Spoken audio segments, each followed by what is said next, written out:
আসসালামু আলাইকুম ভাই ও বোনেরা, দেশ ও প্রবাসী ভাইয়েরা, সবাই আবারও সালাম। ভাইয়ারা দেখেন, আমি এই ছোট থেকে বড় হয়েছি, এই দেশে খালি আওয়ামী লীগ আর বিএনপি ছাড়া কোনো দলই দেখিনি। এখন বর্তমান ইসলামী দল গুলা খারাইছে। জামাত আগে থেকেই আসছিল, জামাতের ঢাকা দেয়া রাখা হয়েছে।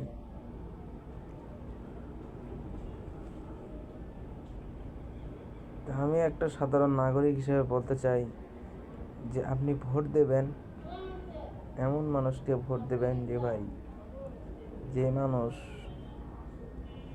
ন্যায়ের পথে কাম করব ও দিনের পথে কাম করার চেষ্টা করব, ও দিনের পথে কাম করব। সাধারণ জনগণ আমরা চাই যে সবসময়ের জন্য আমরা এই রাজনীতি মানুষ ঘৃণা চোখে তাকায়। আপনারা ভাই সঠিক চোখে থাকার তেজ নেবেন। এই দুনিয়ায় আমি ছোট মানুষ দেখে আমি ছোট ছোট কথার একটা উদাহরণ দেওয়ার চেষ্টা করি।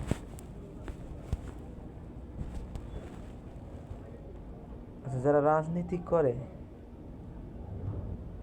তারা কি মনে করেন যে দেশ কি অগর হাতেই থাকে? এই দেশে এত চাঁদাবাজ, এত কি, এটা কিসের জন্য আছে? এটাই আমার একটু কম ভাই। আর একটা প্রশ্ন আছে যে জামাত ইসলাম বলে